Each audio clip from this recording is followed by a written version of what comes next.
Em nome de Jesus. Ok. Então, a nossa conversa da tarde é sobre o Evangelho do Reino de Deus. Você não precisa copiar nada que aparece aqui no slide, porque depois você já tem acesso, já mandei para você. Pode mandar, o material é com vocês, não precisa tirar foto, não precisa tirar nada. Só escreve, só fica copiando o que não está no slide, e aí alguma ideia que Deus te falar, uma pergunta e tal, aí você copia, fica tranquilo, tá? A ideia aqui é que você fique focado na nossa conversa aqui.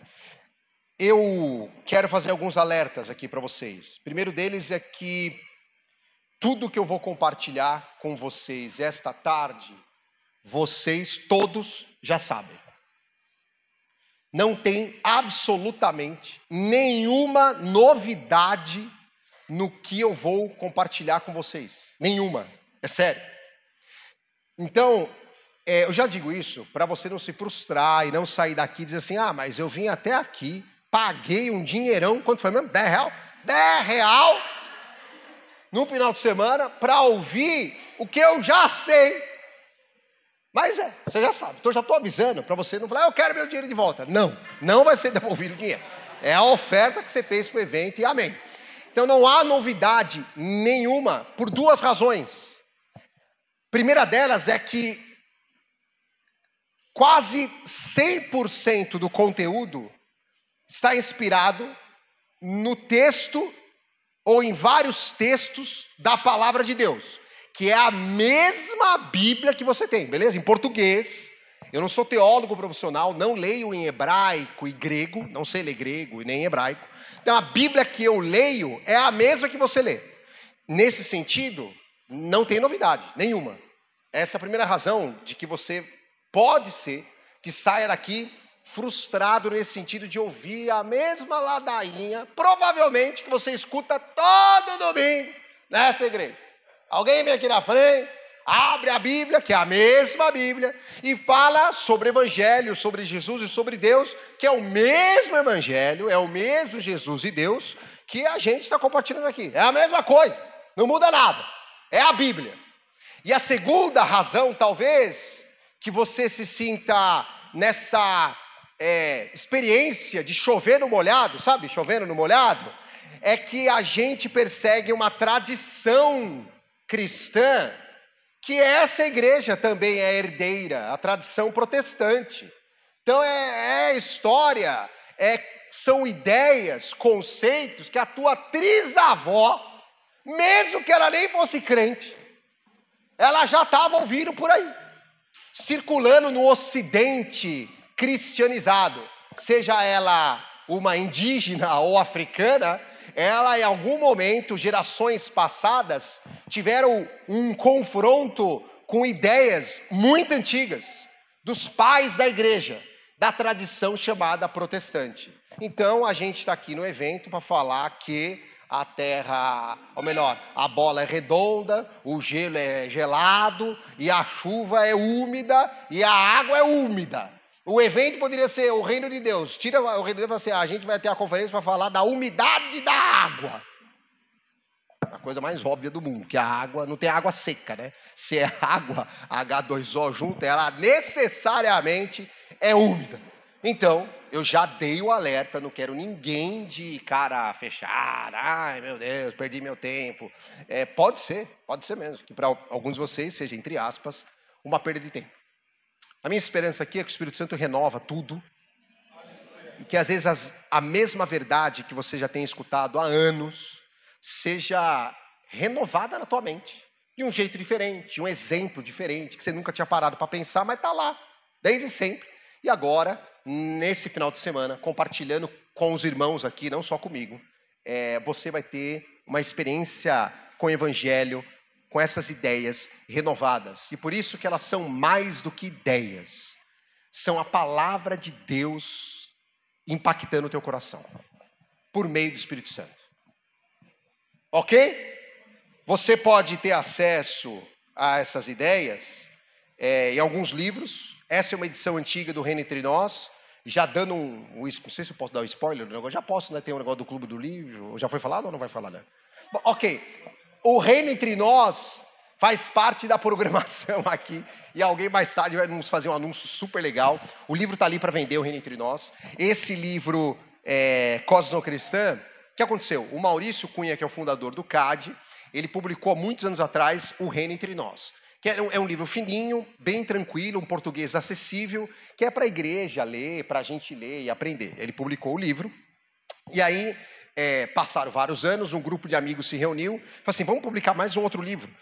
Pode ser que mais gente queira aprofundar nas ideias que a gente trabalhou, que o Maurício e a Beth, uma amiga nossa canadense, que trabalhou na fundação do CAD lá no Paraná, escreveram. Então pode ser que alguém queira mais conteúdo. Sabe quando você lê ali um livro e fala, isso aqui eu já sei, isso aqui é papinha de neném, eu quero feijoada, eu quero a picanha no prato, eu quero a costela, sabe, uma comida sólida. Então você pode se aventurar nesse livro chamado Cosmovisão Cristã e Transformação, tá ali, que os nossos amigos organizaram e publicaram.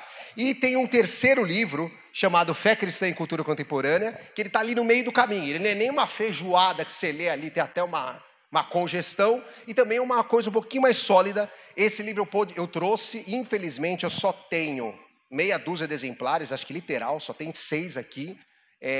No site da Ultimato, ele custa, por incrível que pareça, custa R$56, meu Deus, mas o frete vai passar dos R$60 para chegar. Aqui ele está sendo oferecido por R$45, tá ali, eu tenho só 5 ou 6 ali, tá? Se alguém tiver interesse. Então, as ideias que a gente tem compartilhado com vocês, não foi porque um dia o Marcel acordou e disse assim, nossa, tive uma visão, um sonho, e vou falar sobre o reino de Deus. São ideias antigas, publicadas, nada é segredo, na longa tradição protestante que eu e você já conhecemos. Um autor que a gente tem se inspirado é esse holandês chamado Herman Dooyeweer, o nome dele mesmo é diferentão. Ele era jurista, cristão, não sei se tem advogado aqui, enfim, gente da área do direito, filósofo e jurista, e publicou uma série de livros, e ele desenvolveu, de um modo bastante sofisticado, um argumento que para a gente ajudou muito no entendimento do que é que o CAD faz e como que o CAD acredita sobre a natureza do Evangelho e o poder do Evangelho na cultura e na realidade.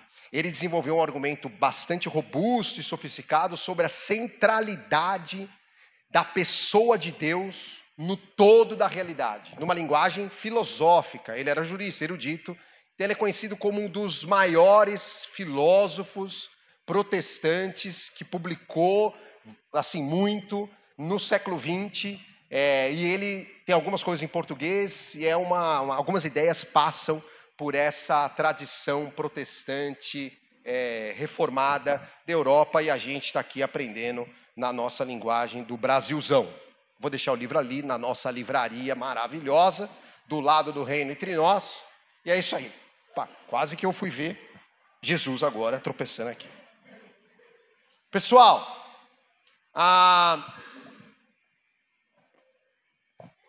vamos abrir aqui em Marcos, capítulo 1, versículo... Eu vou ler versículo 14 e 15. Marcos, capítulo 1, versículo 14 e 15. Aconteceu uma treta gigante. Não está escrito aqui a palavra treta, né? A treta sou eu trazendo a versão pós-moderna, século 21, marcelista e revisada. A treta foi que o parente de Jesus foi preso e depois foi morto. Até aqui ele estava preso. E Jesus está nesse contexto, ele faz uma declaração. Marcos, Evangelho de Marcos, capítulo 1, versículo 14 e 15, e a nossa ênfase vai ser no versículo 15. Eu vou ler na minha tradução, que é um pouco diferentona, que é aquela nova versão transformadora, né? Essa aí. Mas depois eu quero ouvir mais 2 ou 3 versões de vocês. Eu vou ler na minha primeiro. Aqui diz assim: depois que João foi preso, Jesus foi para a Galileia, onde anunciou as boas novas de Deus. Versículo 15, na minha tradução, começa com uma aspas abertas. Então é como se no versículo 14, obrigado pelo café, é a bebida mais poderosa que nós podemos ter. Muito obrigado, Rosa. Eu não tenho nem palavras para te agradecer. Deixa aqui que é a bebida sagrada. Abre aspas, na minha versão. É como se Jesus tivesse, ou melhor, o autor do livro de Marcos estivesse dando uma fala que explica a ideia do que é esse anúncio das boas novas. Então Jesus está lá anunciando as boas novas. Aí Jesus mesmo fala, abre aspas na minha versão. Enfim, chegou o tempo prometido. Proclamava. O reino de Deus está próximo. Arrependam-se e creiam nas boas novas. Vou ler de novo. Enfim, chegou o tempo prometido. Proclamava. O reino de Deus está próximo. Arrependam-se e creiam nas boas novas. Eu quero ouvir alguém que tem uma outra versão. Quem pode ler para mim? Levanta a mão assim, fala o nome da tua versão. Vou levar o microfone até a senhora, por favor. Lê para mim em voz alta e retumbante. Versículo 15 do Evangelho de Marcos. Diz assim: dizendo, o tempo está cumprido e o reino de Deus está próximo. Arrependei-vos e crede no Evangelho. Qual é a versão da senhora? Almeida? É Almeida. Muito obrigado. Tem alguém que tem outra tradução? A senhora, por favor, pode ler em voz alta. Qual a tradução na linguagem de hoje? Por favor. Ele dizia: chegou a hora e o reino de Deus está perto. Arrependam-se dos seus pecados e creiam no Evangelho. Muito obrigado. Alguém tem outra versão diferente? Com algum detalhe diferente? Tem aí? A da senhora qual que é mesmo a versão? Nova versão. Da linguagem de hoje. Obrigado. Tem alguém NVI aí na mão? A versão internacional? Quem está aí? A senhora. Eu vi aqui primeiro. Pode ler para a gente, por favor?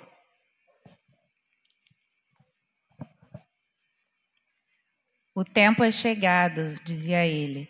O reino de Deus está próximo. Arrependam-se e creiam nas boas novas. Muito obrigado. Pessoal, todas as traduções nossas sugerem algumas ideias que Jesus está colocando para a gente aqui a respeito desse tempo. Ele disse assim: chegou o tempo. O tempo chegou. É agora.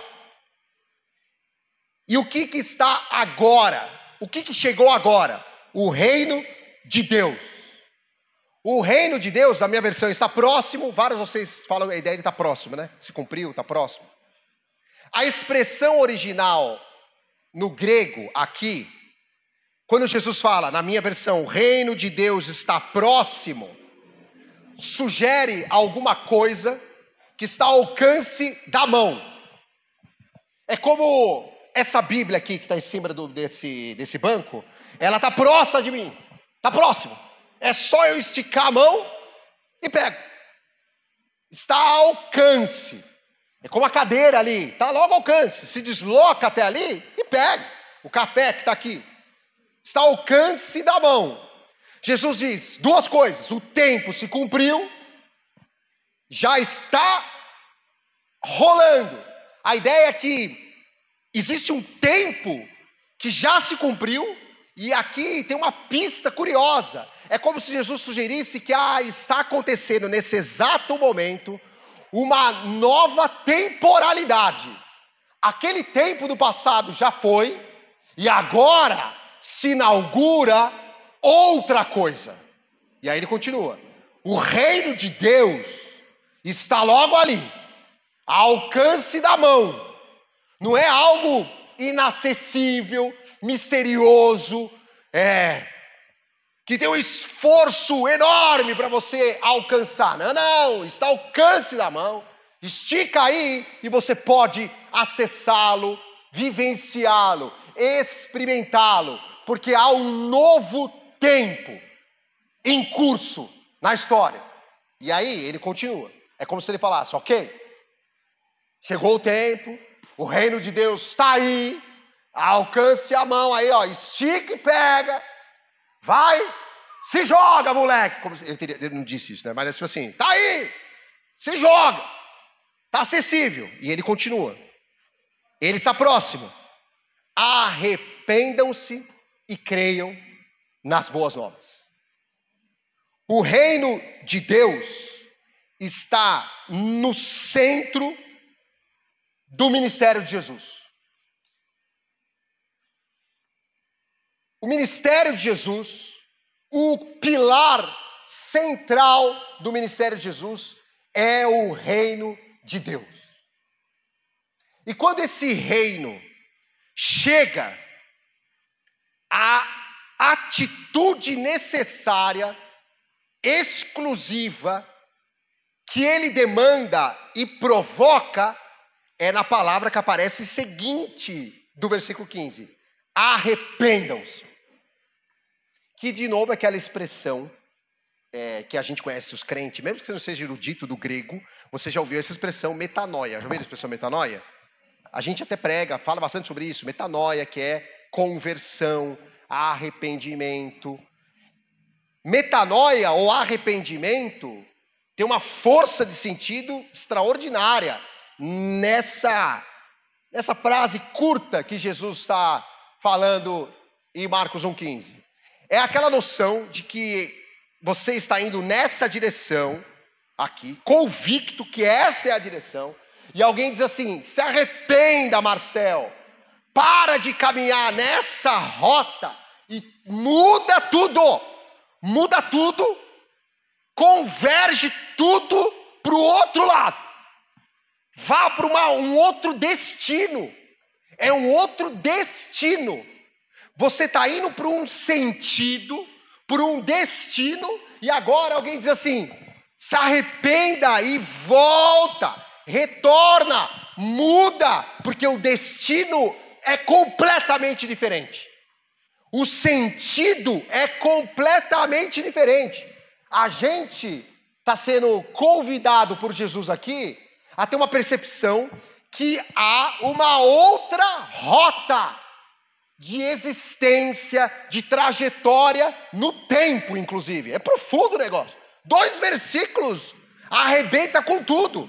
Ele diz, um novo tempo chegou, e esse novo tempo é pautado num reino que demanda uma conversão radical de todo sentido e destino. Arrependam-se. Então você está aqui andando, caminhando, aí alguém fala assim, para e volta. Totalmente. Volta tudo. Porque nessa direção e nesse destino só tem morte se você continuar. Então o convite é, tome uma nova consciência, inclusive no teu lugar nesse tempo e no espaço, e muda tudo, porque o reino está ao alcance da mão. Ouvindo assim essas palavras, que parecem um pouco até meio, como é que eu diria, sem muito lastro na tua experiência, fala assim, nossa Marcel, pega, legal, mas é um negócio meio que sem pé sem cabeça, você não está dando exemplo de nada, bota a gente mais perto do chão aqui, do feijão com arroz, para nós entender qual é a força de sentido quando Jesus fala, o reino de Deus está próximo e arrependam-se. Eu vou te dizer, a imagem, para mim, que maior reflete o impacto do versículo 15, é essa que eu vou imaginar junto com vocês aqui. É uma situação hipotética. Imagine que todos nós aqui fôssemos uma aldeia e nós vivêssemos aqui em Rio Bonito há 400 anos. Vou esticar mais, há 1000 anos. Pense que todo mundo aqui faz parte da mesma aldeia e as nossas famílias já estão nesse território há perto de 1000 anos. Sem energia elétrica. Não existe energia elétrica nesse meu exercício hipotético com vocês. Estão comigo aqui? Estão imaginando? Não tem energia elétrica. E a gente está há 1000 anos desenvolvendo a nossa rotina na nossa aldeia hipotética sem energia elétrica. Estão comigo aqui? Estão imaginando? Como é que vocês acham que seria a nossa rotina de vida sem energia elétrica? Vamos pensar aqui. Como é que a gente faz para uma coisa bem trivial, vai? Conservar alimento sem energia elétrica. O que nós temos que fazer? Quem falou banha? Aqui, a senhora. Explica para nós como é que é o princípio de conservação dos alimentos na banha. Se alguém aqui é mais jovenzinho, não tem muita ideia. Eu só ouvi falar. A senhora pode falar? Então, aí a gente vai, né? Geralmente fazemos isso muito com carne de porco, de cabrito e boi também, né? Aí faz a carne, assa ela, frita a carne, né, Elisângela? Frita a carne. E na própria gordura que você vai fazer, né, derreter do boi, ou do cabrito, ou do porco, você vai mergulhar essa carne na banha e vai cobrir ela totalmente. Não pode ficar nada de fora para não dar fungo. Dessa maneira, carne, principalmente. 6 meses. Quanto? 6 meses. 3? 6? 6 meses. 6 meses. Sal também, né? Sal também. Eu estive na unidade do CAD no Ceará e lá alguém falou assim, vamos no açougue comprar carne. Então, imagine o paulistano da capital, todo Nutella. Nutella. O paulistano, não eu, mas o paulistano de classe média, assim, Nutella, ele nem vai no açougue, né? Ele pega um telefone, aperta o dedo e chega na casa dele com alguma coisa que ele acredita que é carne, que é tão congelada, que eu não sei nem se é uma pedra que veio lá sei lá da onde, do planeta Marte, e caiu ali, porque é um negócio que até a natureza da carne se transforma, né? Porque é um treco tão absurdo que é ultra mega congelado, num negócio quadrado, ela até perde a forma de carne. Sabe aquela carne que eu tinha no meu imaginário, um bifão? Vira um outro negócio. Então, esse paulistano Nutella não tem a menor ideia que é um açougue lá no fundão do Ceará. Aí me levaram pro açougue. Aí eu vou andando assim, o que um paulistano Nutella tem no imaginário dele de açougue? Um lugar onde a cor predominante é branca, tudo branco, limpo, clean.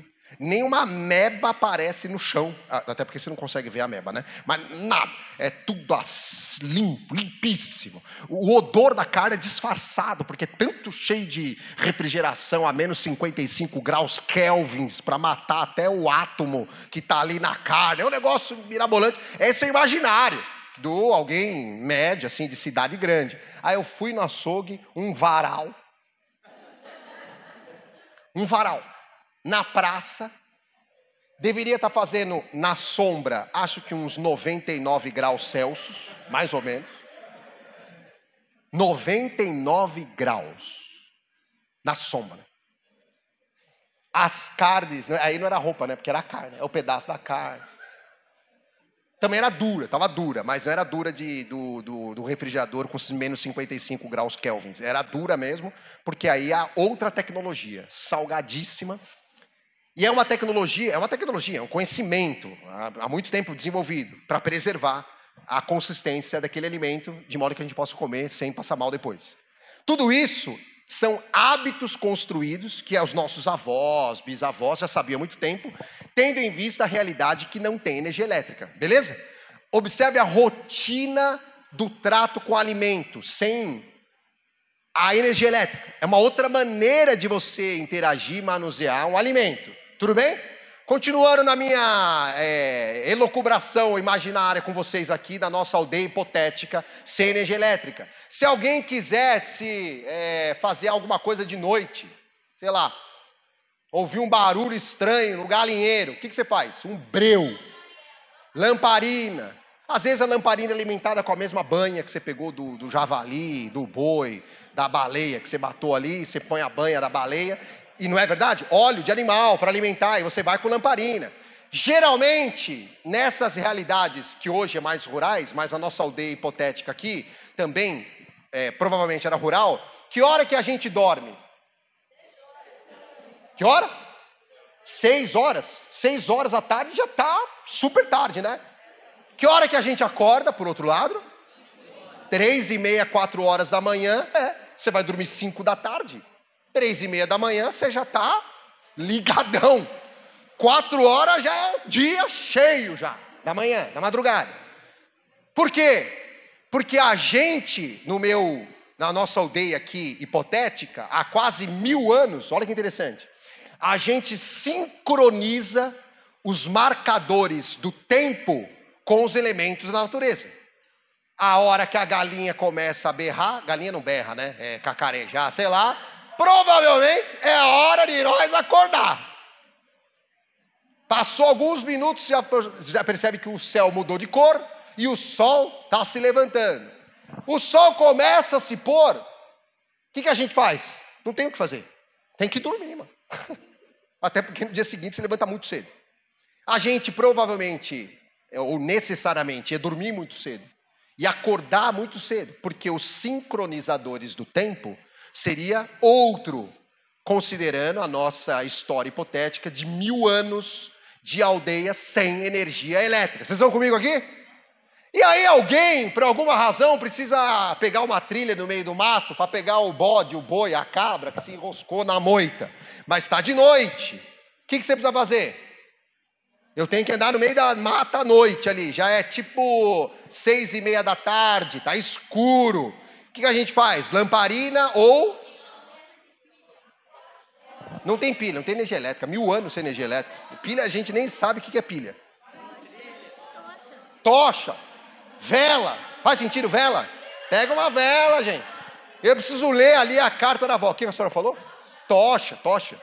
Vela, acende vela, tocha. E aí a gente cria artifícios para poder vencer a escuridão natural da noite, beleza? Tem vela para iluminar os nossos caminhos. E um dia, na nossa aldeia, que está há 1000 anos organizada, numa rotina que não conta com energia elétrica, alguém bate na nossa porta. Perto das 5:30 da tarde. Já é super tarde, né? 5:30 da tarde, meu Deus. E aí a gente olha e fala assim, quem que é que está batendo na porta da aldeia a essa hora do dia? 5:30, meu Deus. Ninguém mais respeita mais, não? 5:30. E aí a gente vai ver, é um forasteiro. Vai a liderança da aldeia, o que esse forasteiro quer? E aí a gente olha ali pelo porte, ele até que é um bom sujeito, ele tem alguma notícia para nos dar. Nós abrimos a janelinha e o forasteiro fala assim, eu preciso falar com a liderança da aldeia, porque eu tenho uma boa notícia. Entra, boa notícia aqui é de graça ainda, melhor ainda, fala para nós. Qual é a boa notícia? E o forasteiro disse assim, olhem ali para aquelas colinas, tem um monte de colina aqui, né? Essa cidade gourmet ali, a colina ali, uma colina ali, ó. Olha ali para aquelas colinas lá longe. E a gente olha, o que vocês estão vendo? Aí a gente disse o forasteiro, a gente está vendo uns pontinhos de luz. Deve ser as estrelas ou os lampião. Lampião não, é vagalume. Acho que é vagalume. Aí alguém me lembra, mas nem época de vagalume meu Deus. Nem sei se tem época o vagalume, mas enfim. Não é vagalume, o que será que é então? E aí o forasteiro diz, aqueles pontos iluminados não são estrelas. São postes de luz. E ele diz, eu tenho uma boa notícia para vocês. A energia elétrica chegou. Está logo ali. É só vocês irem nessa trilha aqui,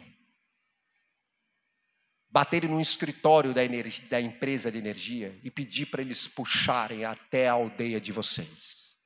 A energia elétrica, o forasteiro diz, está logo ali, ao alcance de meia dúzia de pernadas. Mas está logo ali. A gente olha assim, e o que isso significa? Que a energia elétrica está logo ali. E aí o forasteiro destila uma série de novidades extraordinárias. Ele diz assim, a energia elétrica está logo ali ao alcance da mão de vocês. Então, vocês não precisam mais ter um gasto de mão de obra para preservar o alimento desse jeito, no sal, na banha. A energia elétrica proporciona que você tenha geladeira. É só ligar a tomada o equipamento que com muito mais eficiência você pode preservar vários tipos de alimentos. Vários tipos de alimentos. Não precisa mais fazer assim. Existe outra alternativa. A gente olha um para o outro assim assustado. E ele continua. Vocês não precisam mais ter medo da escuridão. Não precisa mais acender as velas amarelas, pretas e vermelhas para iluminar os seus caminhos. Porque a energia elétrica está logo ali, com uma luz constante, que espanta toda a escuridão da mata. Vocês não dependem mais das velas para iluminar os seus caminhos. A energia elétrica está logo ali.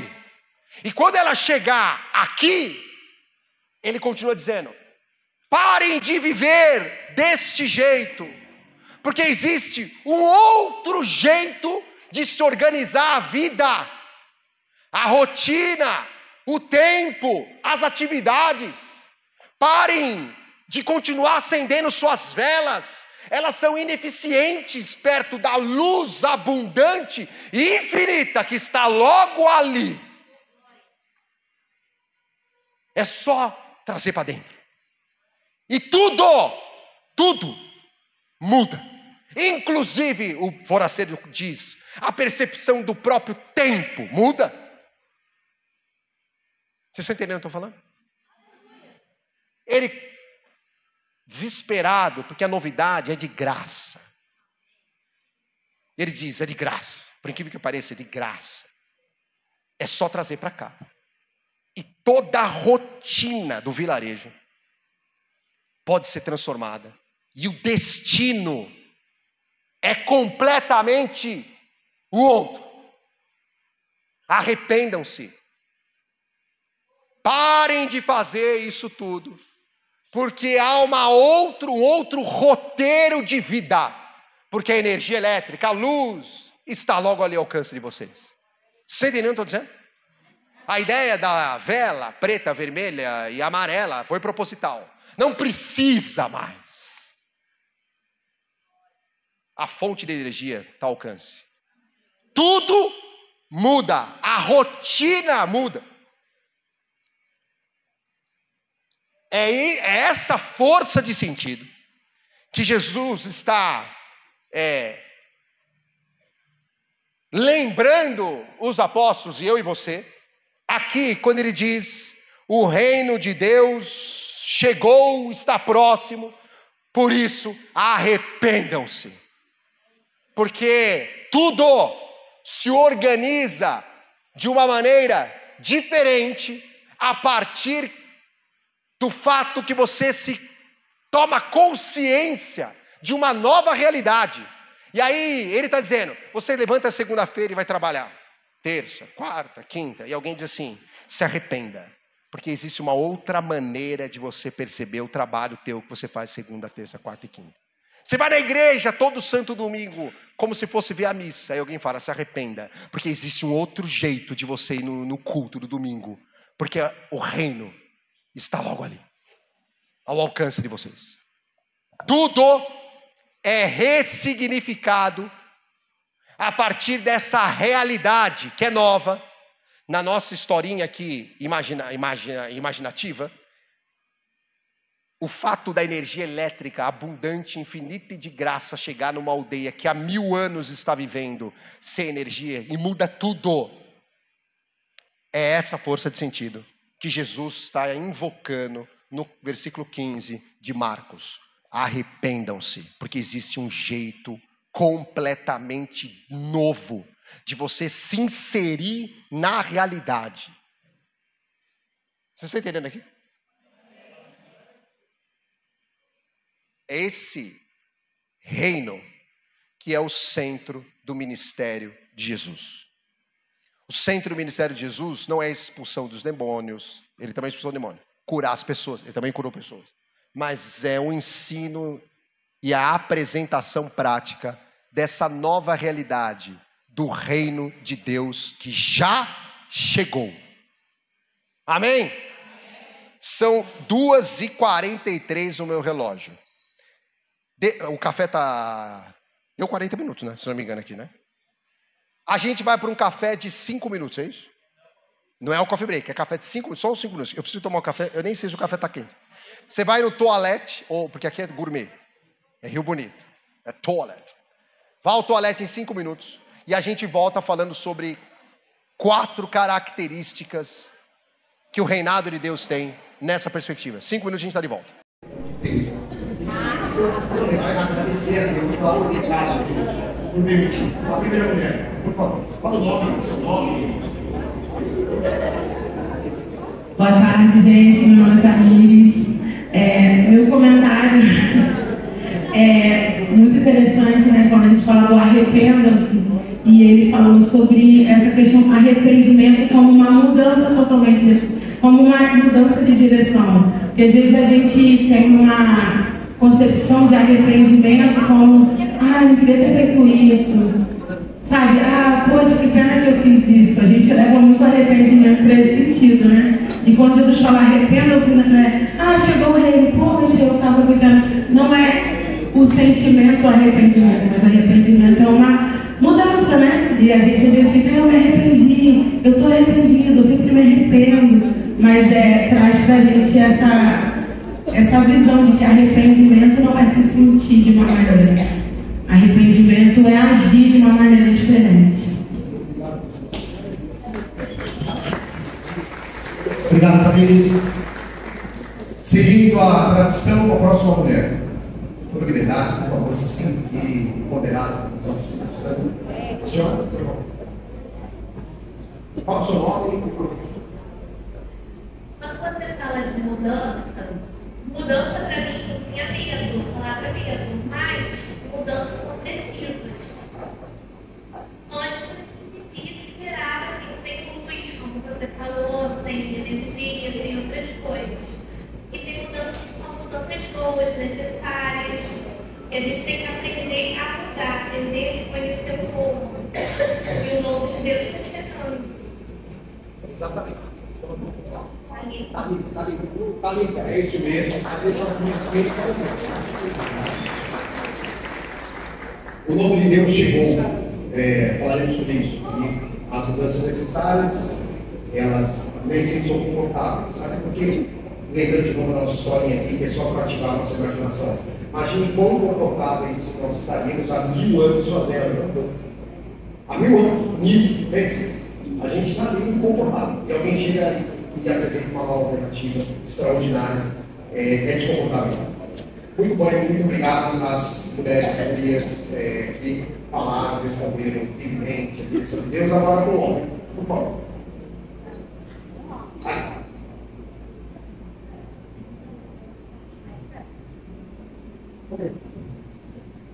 Assim, né? Sobre o reino, né? Essa semana eu ouvi um videozinho da Joyce Meyer. Aí eu quero escrever aqui o que ela falou. Achei assim muito interessante. Porque o reino de Deus ele está logo ali. Você falou alcance, acessível. Então, escuta isso, acessível ao alcance, né? Eu vou ler. Se você quer intimidade com Deus, vai ter que investir tempo nisso. E eu vou lhe dizer, se não está disposto a fazer isso, então você vai desejar algo em toda a sua vida que você nunca vai ter. Cláudio. Obrigado. Muito bom. Muito bom.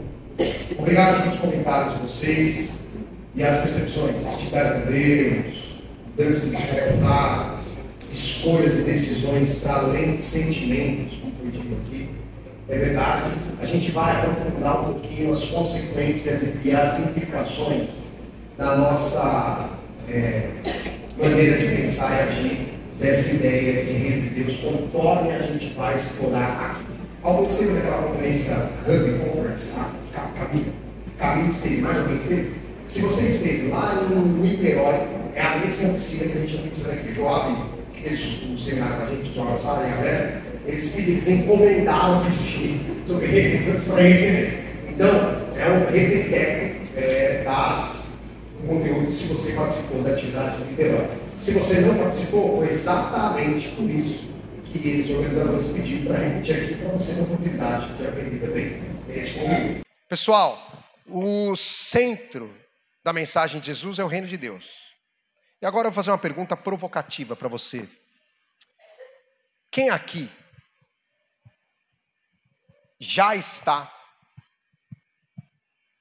100% no reino de Deus? Levanta a mão. Quem já chegou lá? Quem já chegou lá? Levanta a mão. Tem alguém aqui que já está lá?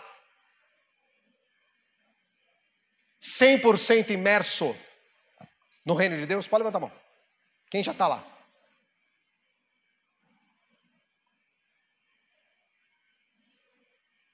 Vou mudar a pergunta.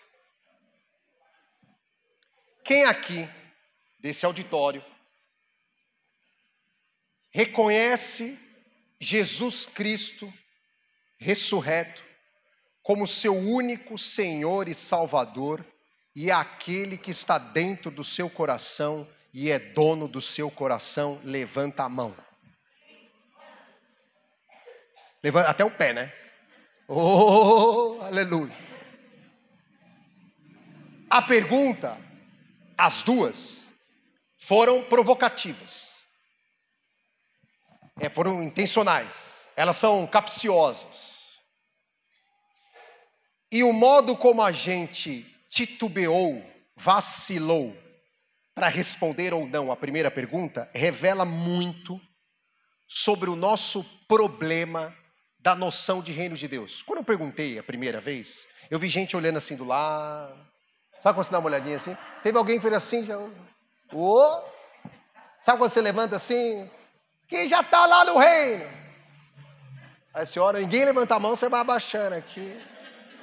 Eu vi, meus olhos, eu vi gente que levantou assim um pouquinho, aí eu perguntei de novo a pessoa, ops, quase que meio que um constrangimento, porque é uma pergunta que você fala, será que eu tô, não tô? Não, mas eu tô ou não tô? Eu ainda peco, o bicho pega pro meu lado, eu não morri, tem essa ainda, né? Não morri, tô aqui nessa desgraça. Oh, meu Deus, não morri, meu Deus do céu. O cristão é o único que pensa assim, né? Não morri, meu Deus. Ninguém quer morrer, o cristão fala, oh, meu Deus, tô aqui ainda. Oh. Porque quando eu morrer, oh, aleluia. Não, a gente faz piada, né? Mas o serviço fúnebre de um cristão piedoso é o mais leve que tem, né? Porque, meu Deus. Oh, aleluia. Vamos lá agora. Mas aí eu inverti a pergunta e fiz aquela questão mais intimista. Se Jesus está dentro do seu coração. Tudo isso é para elucidar o nosso entendimento que quão precário é a nossa compreensão da noção de reino de Deus. A gente fala sobre isso e a gente é meio que, será que é, não é? Temos dúvidas ainda. E quão interessante é a maneira como a gente reduz a nossa experiência com o Evangelho ou com Jesus a uma experiência exclusivamente intimista de como que Jesus tem sentido para o meu coração, não é verdade? Ele está dentro de mim, Ele é Senhor do meu coração. E beleza. E a gente falha em perceber as implicações do senhorio de Cristo para além dos nossos corações. E para a gente avançar nas implicações do senhorio de Cristo para além do nosso coração, só é possível se a gente começar a enfrentar a noção de reino de Deus, conforme a nossa conversa aqui. Por isso, eu destaquei, a partir de uma leitura, de um autor que a gente gosta bastante, citamos ele ontem, e citamos ele lá no Hub Experience em Niterói, que é o sul-africano David Bosch, que escreveu um livrinho chamado Missão Transformadora.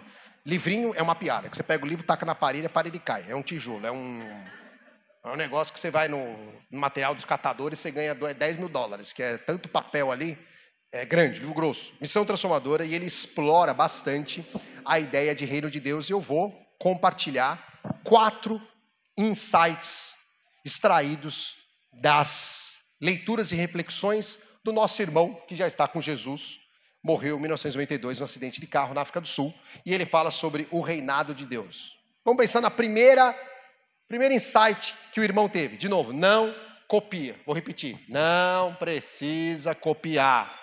Não perca seu tempo copiando o que está na tela. Por quê? Porque o que está na tela tu vai receber, beleza? Só perde tempo escrevendo alguma revelação do Apocalipse que Deus te der e alguma coisa que eu falar aqui. Aí você escreve. O resto deixa lá na tela que eu já copiei para você, meu Deus. Vai até me ofender se você ficar copiando aí, porque já está copiado. É aquilo lá. Primeira ideia que a gente vai pensar que o nosso irmão traz, uma característica importante do reinado de Deus. Ele usa a expressão reinado de Deus. Talvez seja melhor a gente pensar sobre o reinado de Deus começando pelo que ele não é. Porque pensar sobre o que é o reinado de Deus, os teólogos eruditos estão ali falando sobre uma definição de reinado de Deus, que até Jesus voltar, e é provavelmente que depois que Jesus voltar, a galera vai estar ainda pensando numa definição do que é reinado de Deus. Então talvez nos ajude a pensar sobre, primeiro, o que não é o reino de Deus. O reino de Deus ou o reinado de Deus não é para uma realidade futura. Não é. Não se trata apenas da vida após a morte. O reinado de Deus não é uma realidade experienciada, possível de ser vivenciada na vida após a morte. Ou, na linguagem que a gente usa mais corriqueiramente, lá no além ou no céu. Ou como a minha avó falava, Bisa, quando nós bater as botas, aí sim nós estaremos no reino de Deus. E aí o sul-africano olha para mim e fala assim, só que não. Não. Por que não? Porque ele lembra que Jesus começa o versículo 15 dizendo, o tempo chegou. Uau!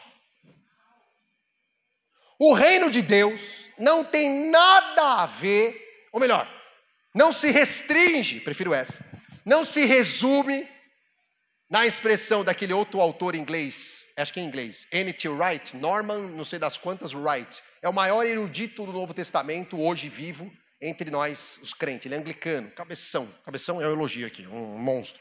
Em alguns livros publicados em português. Ele gosta de usar a expressão na vida após a morte. Parece uma dobradinha desnecessária, mas é necessário dizer, nós cremos na vida após a morte. O reino de Deus não é o que acontece lá no além. A verdade do reino de Deus não se aplica apenas para a realidade pós-morte. Não. A verdade do evangelho do reino é verdade já.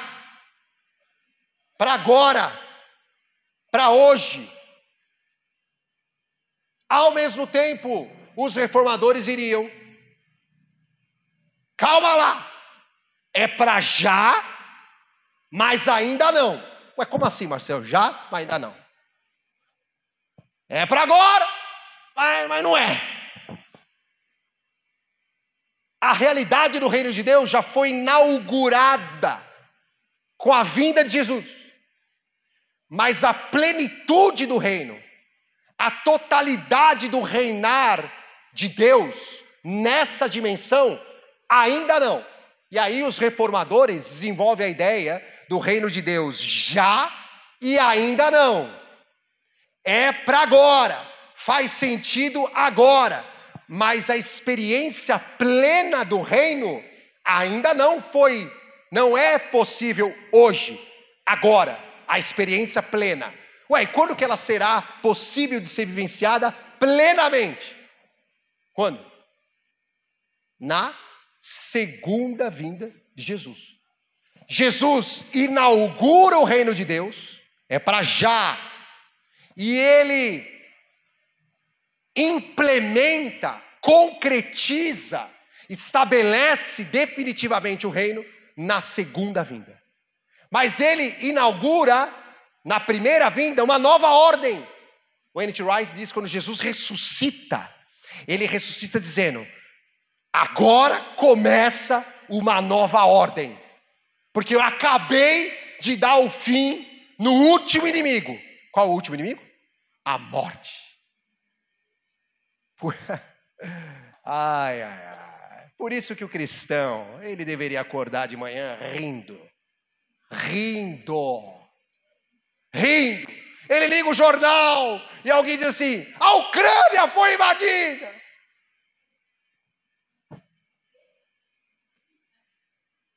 E?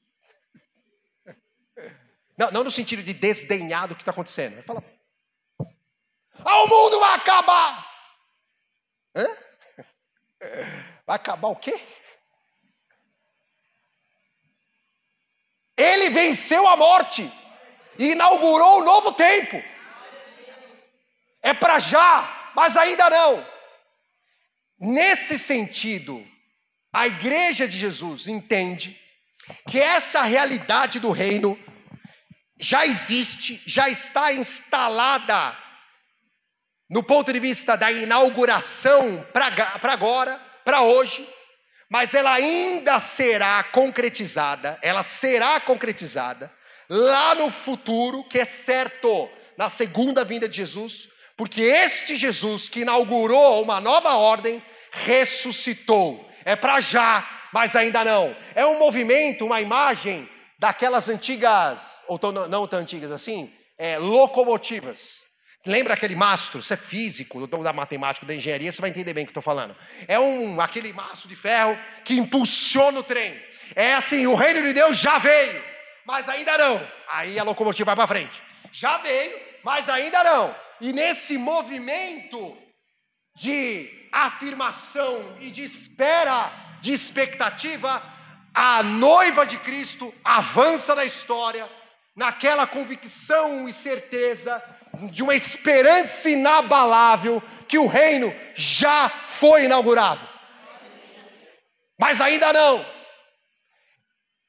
A gente entende que nesse interlúdio, no meio dessa contradição entre já e ainda não, é aí sim que a igreja de Jesus opera a missão. A missão é a nossa expressão na história do já e o ainda não de Deus. Uma nova ordem chegou para os homens, para as mulheres, para as crianças, para os negros, para os indígenas, para a criação. Já está inaugurada, mas ainda não está 100% implementada, vivenciada, porque aquele dia vai chegar. Enquanto isso, a gente opera a missão. Tudo na missão. A missão é aquela perspectiva que me leva a entender tudo que eu faço como um protótipo do futuro. Eu vou usar umas imagens aqui bem crentes, você vai entender. Por que a cerimônia de um casamento para os crentes, até ontem pelo menos, sei lá, é uma coisa assim, extraordinária, emocionante. Lembra a cerimônia de casamento? Entra a mulher, aliás, o homem está aqui na frente, no meu tempo era assim, eu casei assim, né? Fica aqui na frente o noivo, aí vem a mulher. Como é que a mulher vem na cerimônia de casamento? Branco, sei lá, mas no mínimo, muito bem enfeitada, não é? Toda emperequetada, maravilhosa, aí vem. E aí a gente olha aquilo e chora. Sabe por quê? Porque aquilo é o protótipo do que virá. Você entendeu o que eu estou falando? Um dia a gente vai ver o encontro definitivo da noiva com o noivo. Enquanto esse dia não vem, a gente estabelece protótipos dessa experiência. A minha trajetória, a nossa trajetória, é prototipar o futuro em todas as dimensões da vida. Porque a gente sabe que o reino foi inaugurado, mas ele ainda não foi concretizado. Isso me leva a alguma outra compreensão. A compreensão de que a concretização do reino de Deus, a implantação definitiva do reino de Deus, não tem o protagonismo de nós humanos. Quem é que vai botar a ordem no barraco definitivamente? Não é a igreja, é Jesus. A missão, que é o nosso esforço nesse intervalo entre o já e o ainda não, ela apenas prototipa o futuro, porque naquele dia é Ele que trará o reino, definitivamente. E nós fazemos uma confusão gigantesca quando a gente tenta implantar o reino com a nossa própria força nesse tempo e espaço. Nós já tentamos isso uma vez. Vocês lembram? Aulinha de história de ensino médio. Alguns séculos, anos, os cristãos falaram: vamos conquistar a cidade de Jerusalém. Muito obrigado, pausa para o café, para o reino de Deus chegando. Glória a Deus. Obrigado, Rose. Pode deixar aqui, eu bebo aqui, ó.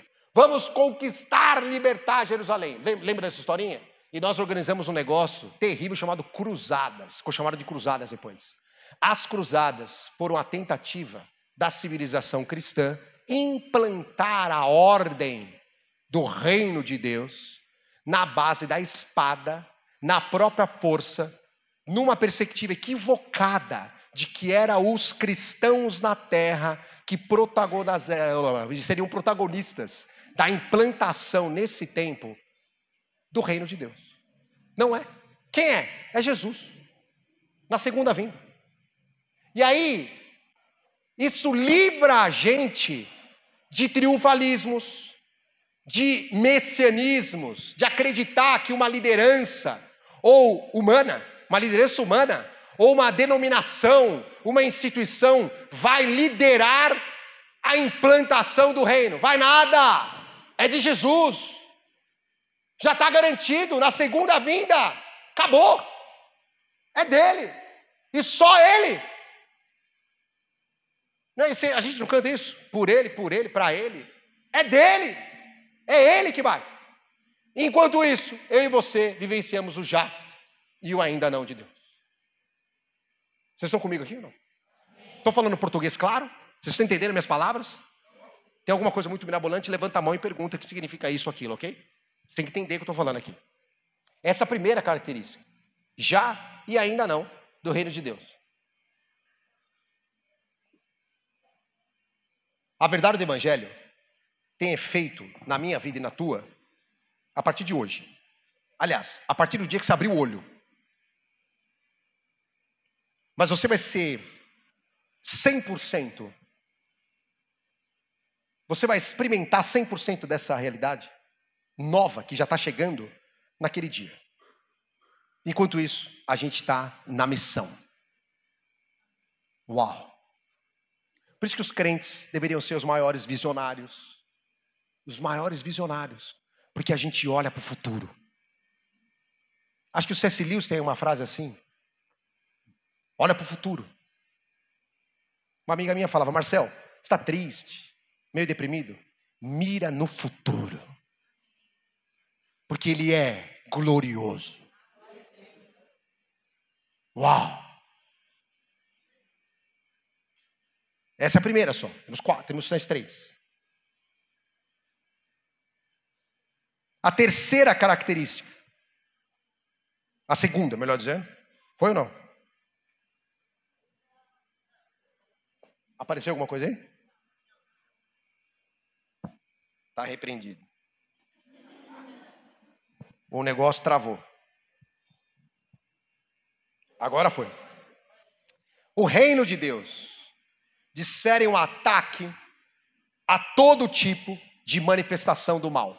Todo tipo de manifestação do mal. E a frase do irmão: se a aflição humana assume muitas formas, o reinado de Deus faz o mesmo.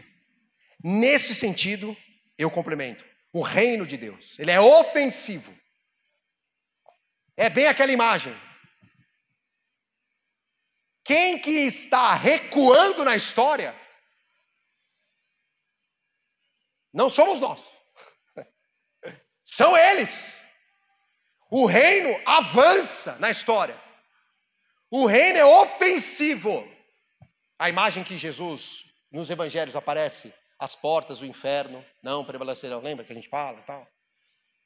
Não deveria ser pensada como uma coisa triunfalista, no sentido que a gente é tão forte, como a gente é forte, a gente derruba até o inferno.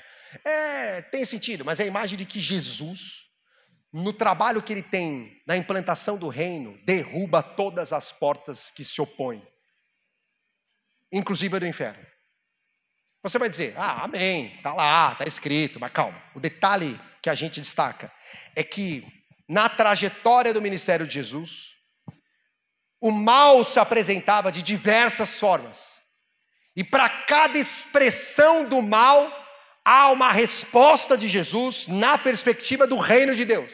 Então Jesus está andando, e aí ele atravessa de barco e vai para uma cidade. Bota o pé na cidade, chega até ele um homem cheio de demônios. Você lembra dessa história, né? E ele era preso por correntes, ele vivia nos sepulcros, no cemitério, uma cena medonha. E ele, possesso por uma legião, olha que interessante, ele possesso por uma legião, sabe onde Jesus se encontra, e na história ele vem até Jesus. Os demônios vão até Jesus, carregam o homem até Jesus. E aí a história é incrível, Jesus está lá, é o único episódio que Jesus pergunta alguma coisa para o demônio. Fala, e aí Jesus fala assim, qual é o teu nome, miserável? No miserável sou eu colocando, qual é o seu nome, miserável? E aí o demônio responde, legião é o meu nome, nós somos muitos. Talvez a imagem aqui é que tudo que é demônico destrói a individualidade original de Deus no ser humano, não é assim? Qual o seu nome? Eu não tenho nem nome. O demônio responde com uma categoria militar romana, dizendo, eu sou legião. Em outras palavras, aquele sujeito possesso não era ninguém. Era uma multidão. Não é ninguém. Não é isso que Satanás faz? Aniquila a especificidade, a individualidade dos sujeitos. Não é isso que Satanás faz? Aniquila a natureza específica e singular que Deus colocou em cada indivíduo. Então, estava acontecendo ali uma coisa verdadeira. Jesus interpela. E Jesus interpela num questionamento de identidade, não é assim? Jesus pergunta, qual é o teu nome? E o diabo responde, legião, porque nós já destruímos a identidade desse homem. Não está escrito isso no texto, eu estou interpretando aqui o diálogo entre Jesus, muito breve, e a legião. Eu imagino Jesus falando assim, destruíram nada. Às vezes a gente pinta os episódios com grande eloquência, né? Mas eu imagino Jesus assim, tipo assim, um homem estrebuchando, aí Jesus, qual é o seu nome? Qual é o seu nome? Legião. Vai. Vaza. Vaza. A única vez que Jesus grita, são duas, né? Para tirar Lázaro do túmulo, que ele fala em alta voz, e na cruz, né? Acho que esse diálogo aqui, Jesus foi bem assim, meu, vaza, vai. Pai, não me enche a paciência, tem um monte de coisa aqui. Tchau. E aí os demônios falam assim, podemos entrar nos porcos. Lembra da história? Aí Jesus fala, vai. Aí eles entram nos porcos, e o que acontece com o rebanho de porcos? Cara, os demônios fazem o que é de natureza deles, matam os porcos. É quase como Jesus estivesse falando, aqui é mais importante a vida humana do que os meios de produção. Os porcos eram uma categoria econômica da região, né? É mais importante a vida humana do que o modo como você opera a tua economia aqui de mercado, aqui, sei lá, não tinha mercado, né? Mas a economia. Pode matar os porcos, mas o ser humano vale mais. E aí dá uma treta gigante na cidade, mas o homem liberto, o homem que era amarrado com correntes no sepulcro, toma um outro sentido da vida dele inteira. Quando o mal se apresenta diante de Jesus, numa expressão espiritual, Jesus tem uma resposta para dar na perspectiva do reino de Deus. Sai! E aí a realidade espiritual é mudada. Mas não é só na dimensão maligna espiritual. Tem mais. Jesus está andando. E aí tem uma multidão junto com ele. E a multidão começa a ficar faminta, esfomeada. A multidão não tem comida. Os discípulos falam: Jesus, deu ruim. Aí Jesus fala: deu ruim o quê? A fome, Jesus. Manda esse povo para casa aí, Jesus. Manda esse povo para casa para eles acharem o que comer. Manda esse povo resolver a vida deles aí, Jesus. Jesus, quase que eles estavam sugerindo assim: Jesus, é o seguinte, a multidão está aí, deu ruim, não tem comida, e cada um com os seus problemas, Jesus. Ema, cada um com os seus problemas. Manda os caras embora, eles têm que se virar, que não tem comida para todo mundo. Dá um jeito não. Eles nem pediram a solução para Jesus, né? Falaram assim: não, manda o povo embora, cada um que se resolva aí. Aí Jesus vira e fala assim: o que vocês têm aí? No episódio que eu estou lembrando, acho que é o Felipe ou o André, eu não me lembro o nome do cabra, que entra no meio da multidão e descobre um moleque com uma marmita, lembra? Tem um moleque com uma marmita, ele era um menino jovem, a marmita era limitada, 5 pães e 2 peixes, uma coisa comum ali. Aí Jesus identifica um recurso disponível na multidão, traz para ele e aplica um milagre para resolver um problema de ordem física. Não tinha nada de espiritual ali, era fome. Toda expressão do mal encontra uma resposta na perspectiva do reino de Deus. Seja ela espiritual, material, psicológica, independente de como o mal se expressa na história, econômica, o reino de Deus tem uma resposta para oferecer. Toda burrice, violência, malignidade, quando encontra a realidade do reino de Deus, há um choque de propostas. E no reino de Deus, há uma resposta para todo tipo de expressão do mal. Todo tipo. Também espiritual, mas além disso.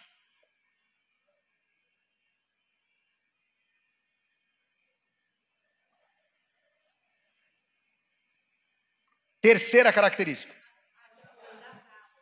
Quarta. Não. Ele pulou, foi. E a terceira. Obrigado. O reinado de Deus subverte a noção de poder. O reinado de Deus declara que leprosos, pobres, pecador, criança, mulher,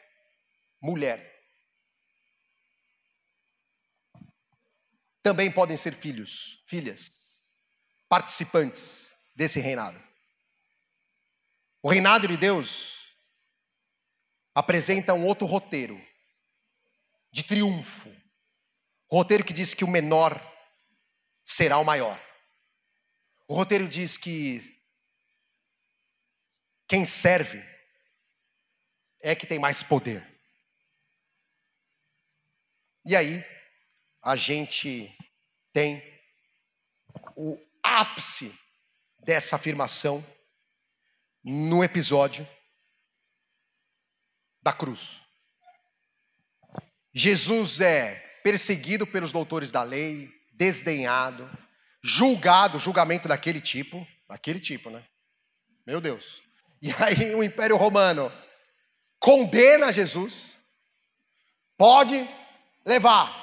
E Jesus sofre a pena máxima da maior expressão civilizatória daquela época, que era o Império Romano. Jesus vai de encontro com a máquina de guerra romana. E qual que é o objeto final que Jesus encontra? A cruz. A cruz é o artefato, naquela época, inquestionável do triunfo de Roma. Você está insatisfeito com a ordem nossa? Roma diria. Você se rebela contra todo o poderio dessa civilização rebelde. Você nega a divindade do imperador e do império, rebelde e desobediente. O teu destino é a cruz, o sinal de humilhação medonha.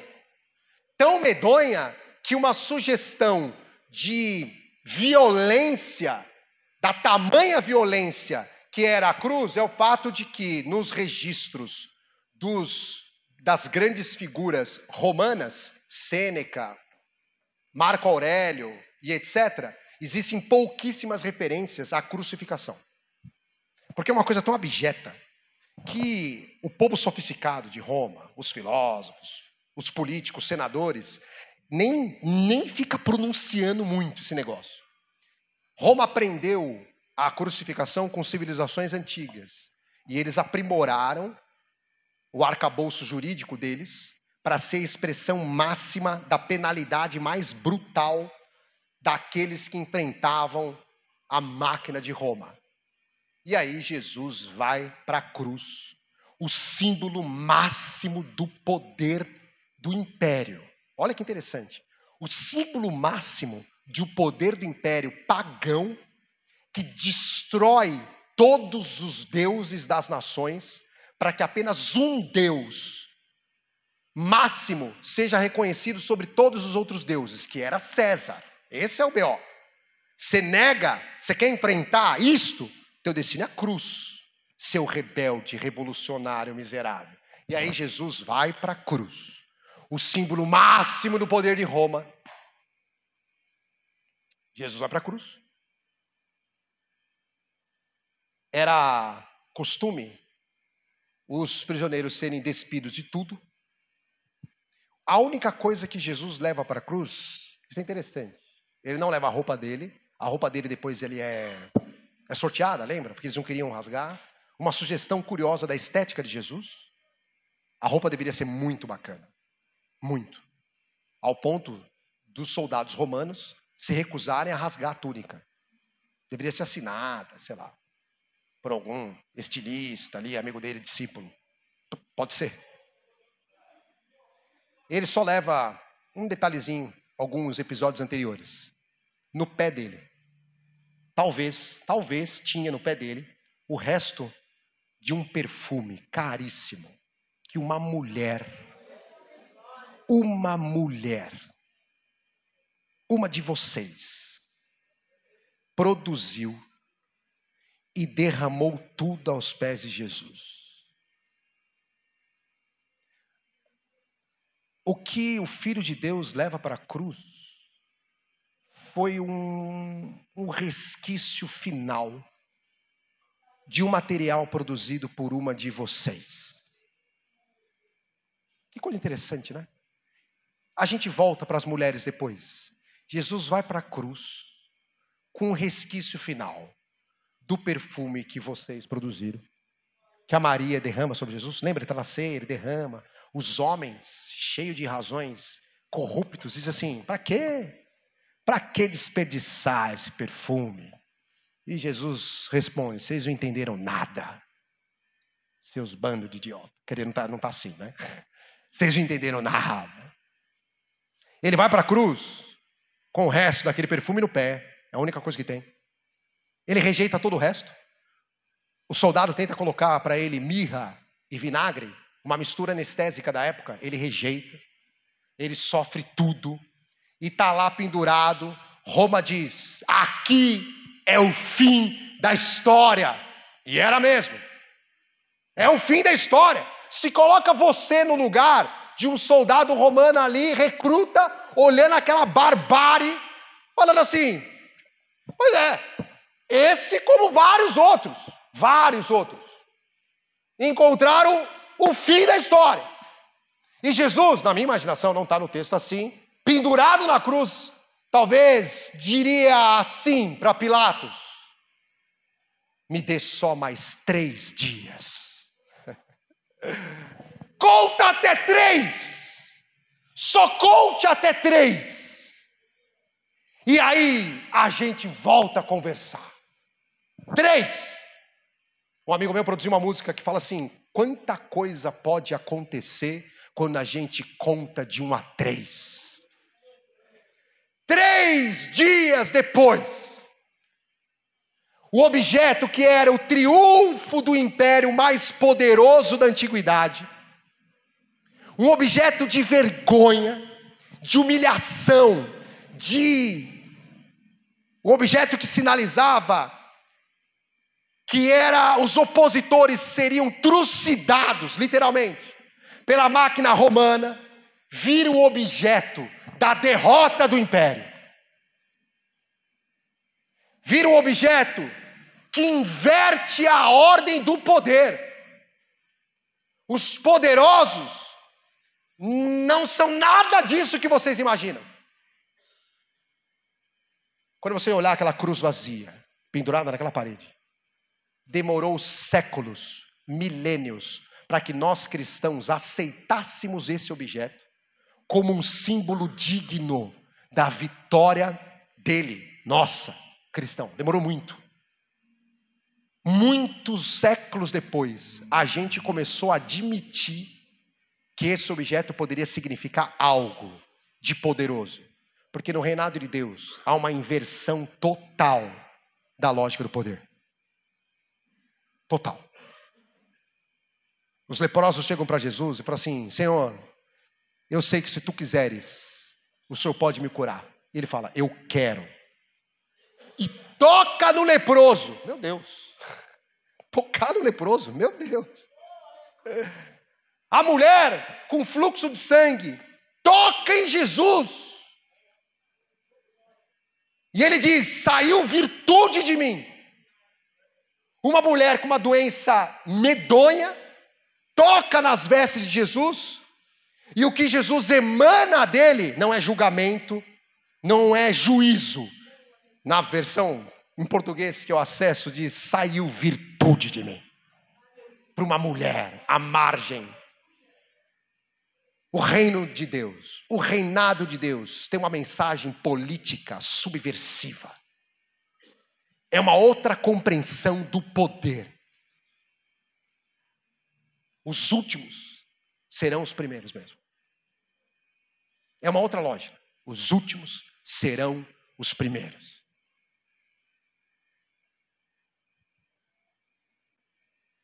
E a quarta característica do reinado de Deus é que a noção de salvação, na perspectiva do reinado de Deus, ela é ampla, ela é abrangente. Não sei falar grego, mas transliterano, sozen, é a expressão para salvação. 18 vezes aparece lá no Novo Testamento no sentido de cura física. No reinado de Deus, a salvação não faz distinção da dimensão física ou espiritual. Se a salvação se apresenta, ela tem impacto na totalidade da experiência do sujeito. E aí Jesus, de novo Jesus, está lá na casa de uma galera, numa cidadezinha chamada Cafarnaum. Vocês lembram da história? Jesus foi para a casa de Cafarnaum trocar uma ideia com a galera. O que aconteceu com a casa? Lotou. Lotou. Era tipo... Tem um povo, eu acho meio Nutella, mas enfim, uma expressão que eu escutei lá no Paraná. Faz um dia de open house. É chique para falar assim: vem tomar café na minha casa. É um dia assim, vamos lá trocar ideia. Jesus vai estar lá, chama a galera e vamos lá. Só que era Jesus, né? Aí foi a galera, o vizinho, a avó, o tio, o genro, o escravo.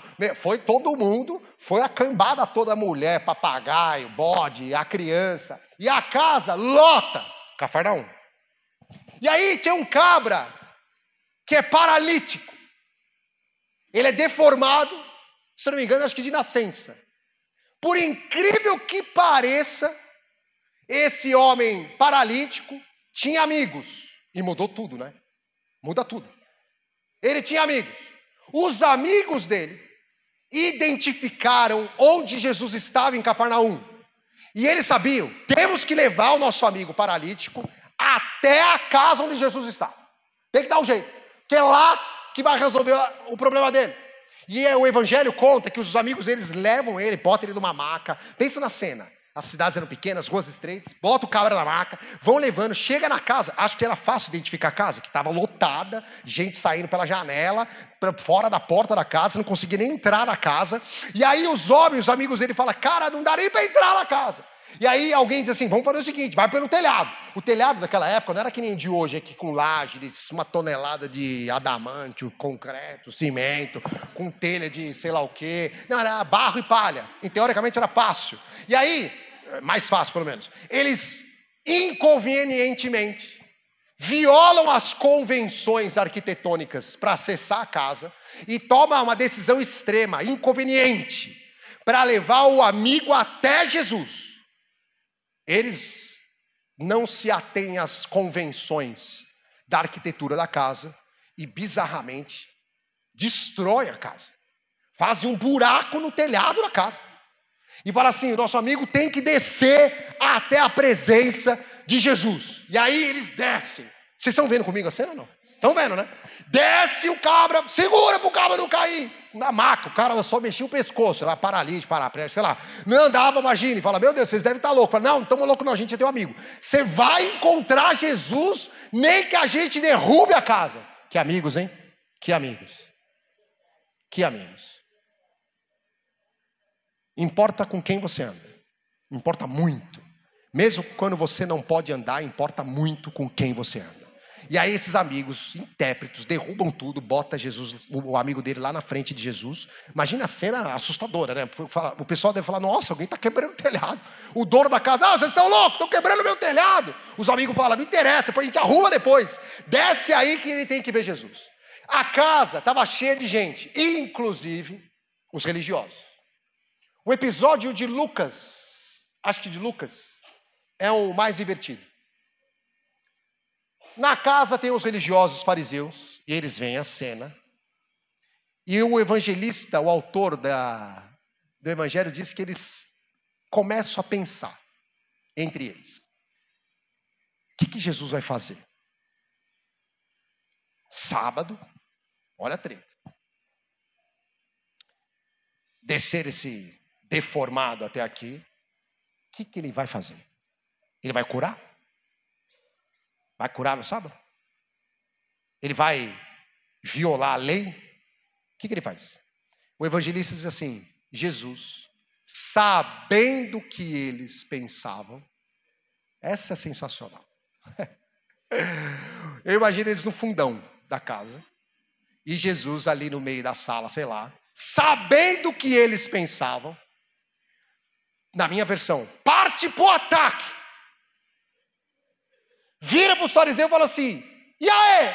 Não é bem assim, né? Mas é quase assim. O que vocês acham aí? Primeiro ataque. É lícito curar um paralítico no sábado? Jesus já sai pipocando a galera. Eles nem verbalizaram, eram exatamente essas categorias que eles estavam pensando. Jesus vai além e ataca primeiro. Vocês pensam que Jesus é aquela carinha assim, às vezes a gente pinta um Jesus meio assim,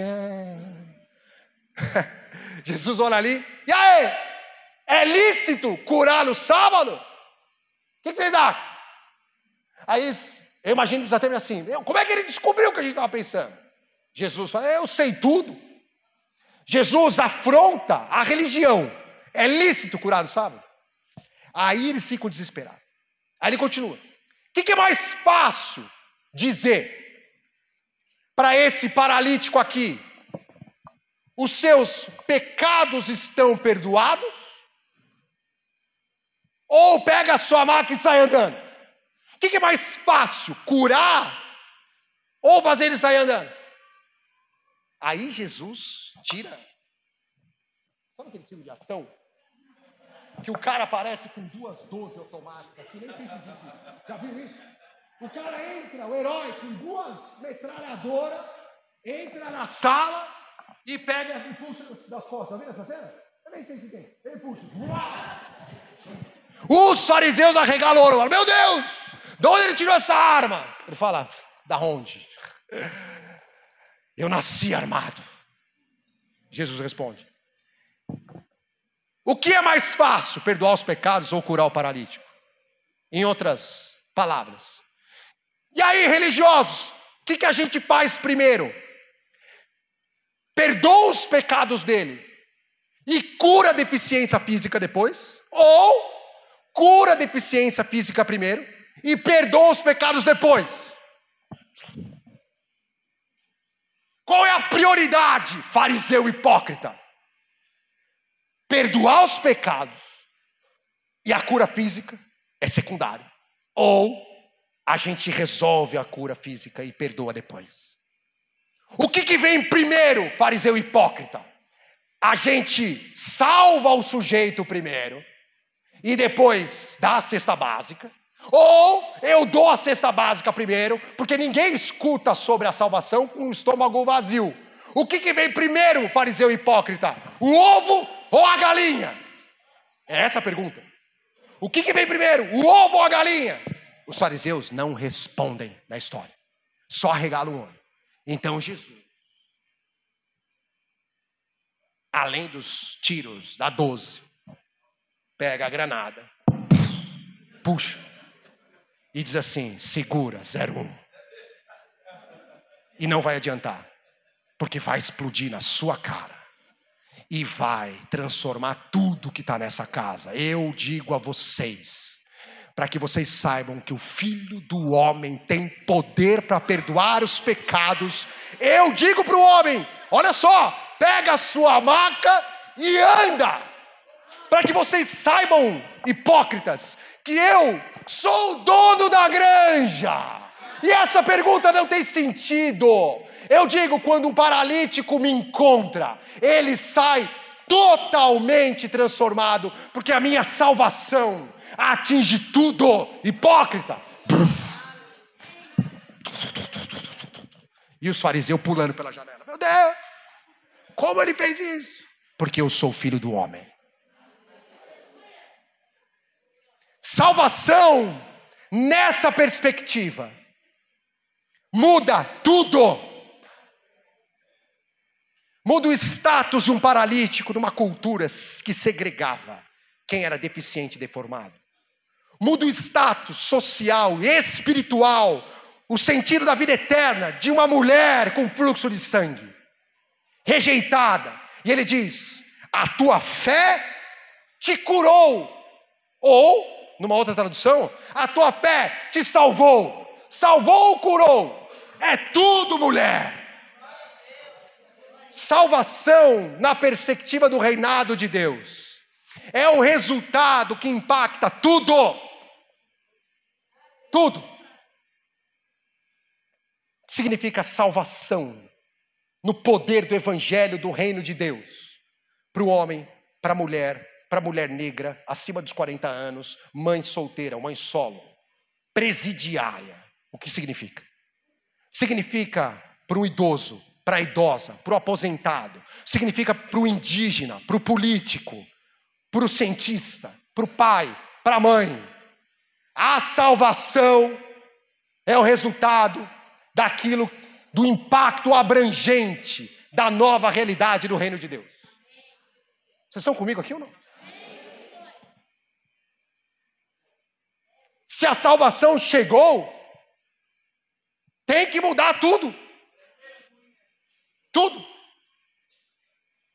O modo que a gente trabalha, o modo que a gente se relaciona com a mulher, com a criança, com o adolescente, com o pobre, com o gordo, com o magro, com o negro, com o deficiente, não é deficiente, o atípico, com o cadeirante, porque a salvação muda tudo. Por isso que o religioso não entende nada. Ele fala, mas o que vem primeiro? E Jesus diz, a granja é minha, seu tolo. É mais ou menos isso, né? Não é assim, mas é por aí.